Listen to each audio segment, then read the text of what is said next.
বন্যার পানিতে ডুবে যত মানুষ মারা যান তার চেয়ে অনেক বেশি মানুষ মারা যান পানিবাহিত অসুখের জন্য। এ সময় ময়লা দূষিত পানি পেটে গিয়ে কলেরা, ডায়রিয়া সহ নানা রকম ভয়াবহ অসুখ ছড়ায় এবং সবচেয়ে বেশি আক্রান্ত হয় শিশুরা।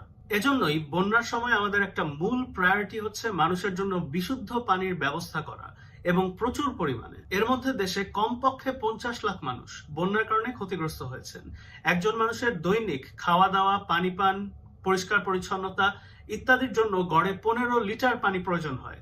তার মানে বুঝতেই পারছেন এই অবস্থায় দেশের বন্যা দুর্গত এলাকায় বিশুদ্ধ পানির চাহিদাটা আসলে কোন পর্যায়ের। সমস্যা হলো বন্যা দুর্গত এলাকায় পানির কোনো অভাব থাকে না, কিন্তু বিশুদ্ধ পানি পাওয়া খুবই দুষ্কর। সেটার কারণ টিউবওয়েল গুলো থাকে পানির তলায় এবং এ সময় পানি ফুটিয়ে খাওয়ার ব্যবস্থা করা সম্ভব হয় না।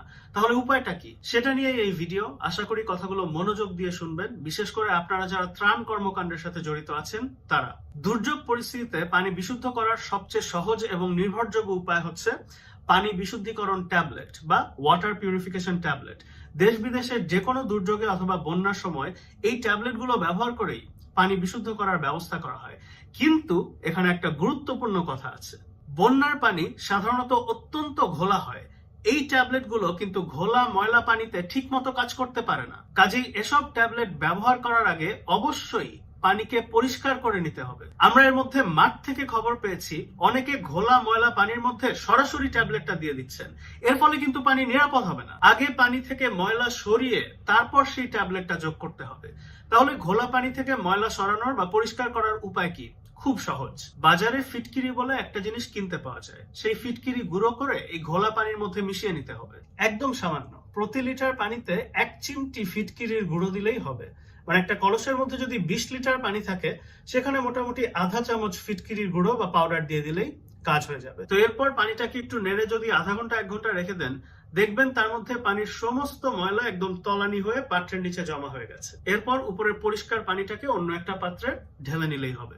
ধরেন কথার কথা আপনার হাতে ফিটকিরি নেই অথবা পানিটা অত বেশি ঘোলা নয়, সেক্ষেত্রে কি করবেন?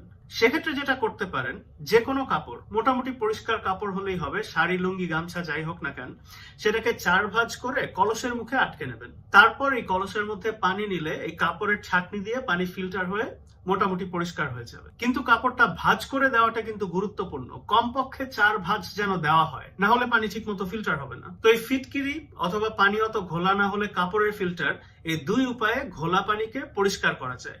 কিন্তু পানি পরিষ্কার চেহারা দেখে কিন্তু খেয়ে ফেলবেন না। এই পানি এখনো বিশুদ্ধ বা নিরাপদ কিছুই হয়নি। পানি চোখে দেখে পরিষ্কার লাগলেও এর মধ্যে অসংখ্য রোগ জীবাণু গিজগিজ করছে। এই পানি পেটে গেলে আপনার বাচ্চার অসুখ হতে পারে। সেজন্যই এই পরিষ্কার পানিকে এবার জীবাণুমুক্ত নিরাপদ করতে হবে, যার জন্য ওই পানি বিশুদ্ধিকরণ ট্যাবলেট বা ওয়াটার পিউরিফিকেশন ট্যাবলেট গুলো দরকার, যেটার কথা ভিডিওর প্রথমে বলছিলাম। বাজারে এরকম বিভিন্ন জাতের ট্যাবলেট পাওয়া যায়। অ্যাকোয়াট্যাব আর হ্যালোট্যাব দুটো উদাহরণ। কতখানি পানিতে কয়টা ট্যাবলেট যোগ করতে হয় সেটা হচ্ছে প্যাকেটের গায়ে লেখা থাকে। যেমন এই 33 মিলিগ্রাম অ্যাকোয়াট্যাব ট্যাবলেটের ক্ষেত্রে 5 লিটারে একটা ট্যাবলেট দিতে হয়। তার মানে একটা কলসের মধ্যে যদি 20 লিটার পানি থাকে, সেখানে 4টা অ্যাকোয়াট্যাব ট্যাবলেট যোগ করতে হবে। অর্থাৎ 26 টাকার 1 পাতা ট্যাবলেট দিয়ে এই প্রক্রিয়ায় 50 লিটার পানি বিশুদ্ধ করা সম্ভব। তো এই ট্যাবলেট পানিতে যোগ করার পর আধা ঘন্টা অপেক্ষা করবেন। মানে ওষুধটাকে তো কাজ করার একটু সময় দিতে হবে। এই সময়ের মধ্যে এই ট্যাবলেট পানিতে গলে গিয়ে যত রোগ জীবাণু আছে সব মেরে সাফ করে ফেলবে। এরপর এই পানি খেলে ইনশাল্লাহ কোনো সমস্যা হবে না। একমাত্র সমস্যা হচ্ছে এই পানিতে একটু গন্ধ থাকতে পারে, কিন্তু এটা ভয়ের কোনো কারণ নেই এবং এখানে অন্য কোনো পার্শ্ব প্রতিক্রিয়া বা সাইড এফেক্টেরও কোনো ভয় নেই। মনে রাখবেন, এই ট্যাবলেট গুলো কিন্তু নতুন ওষুধ না। দেশ বিদেশের যত রকম দুর্যোগ হয়, আমাদের দেশে এর আগে যত বন্যা, সাইক্লোন, রোহিঙ্গা শরণার্থী শিবির, সব রকম দুর্যোগে এই ট্যাবলেট গুলো গণহারে ব্যবহৃত হয়েছে। আপনারা ইনশাল্লাহ নিশ্চিন্তে এই ট্যাবলেট গুলো ব্যবহার করে পানি বিশুদ্ধ করতে পারবেন এবং নিজে এবং আপনার বাচ্চাকে খাওয়াতে পারবেন। কথার কথা মনে করেন আপনার হাতে ট্যাবলেট নেই, বাজারে স্টক শেষ বা কোনো কারণে পাওয়া যাচ্ছে না, তাহলে কি করবেন? এরকম ট্যাবলেটের অভাবে ব্লিচিং পাউডার দিয়েও পানি বিশুদ্ধ করা যায়। 1 লিটার পানিতে 1 চিমটি ব্লিচিং পাউডার দিয়ে আধা ঘন্টা রেখে দিলেই হবে। তারপর আপনি পানিটা খেয়ে ফেলতে পারবেন। এটাই হচ্ছে পানি বিশুদ্ধ করার সবচেয়ে সহজ উপায়। আপনারা যারা ত্রাণ কর্মকাণ্ডের সাথে জড়িত আছেন, আমি আপনাদের অনুরোধ করব, অন্যান্য ত্রাণ সামগ্রীর পাশাপাশি যথেষ্ট পরিমাণে পানি বিশুদ্ধিকরণ ট্যাবলেটও রাখার ব্যবস্থা করবেন, সাথে ফিটকিরি এবং প্রয়োজনে ব্লিচিং পাউডারও। একই সাথে আপনারা স্থানীয়দের শিখিয়ে দেবেন কিভাবে এই প্রক্রিয়ায় পানি বিশুদ্ধ করে খেতে হয়। তো চলুন এবার সংক্ষেপে পুরো জিনিসটা একবার ঝালাই করি। পানি যদি বেশি ঘোলা হয়, তাহলে ফিটকিরি গুঁড়ো করে প্রতি লিটারে 1 চিমটি ফিটকিরি মিশিয়ে কিছুক্ষণ রেখে দেবেন। আধা ঘন্টা 1 ঘন্টার মধ্যে ময়লা নিচে থিতিয়ে পড়লে উপরের পরিষ্কার পানিটা আরেকটা পাত্রে নিয়ে নেবেন। যদি পানি অত বেশি ঘোলা না হয় অথবা হাতের কাছে ফিটকিরি না থাকে, তাহলে একটা কাপড় 4 ভাঁজ করে সেটা দিয়ে পানিকে ছেঁকে বা ফিল্টার করে পরিষ্কার করে নিতে পারেন। এভাবে পানি একবার পরিষ্কার হয়ে গেলে সেখানে ওই পানি বিশুদ্ধিকরণ ট্যাবলেট গুলো যোগ করবেন। প্যাকেটে যে কয়টা লেখা আছে সে কয়টা।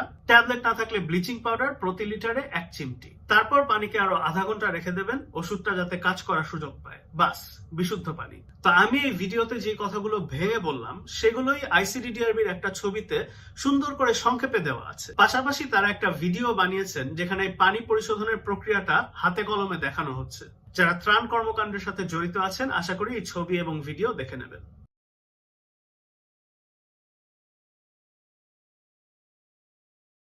আস-সুন্নাহ ফাউন্ডেশন, উম্মার স্বার্থে সুন্নাহর সাথে।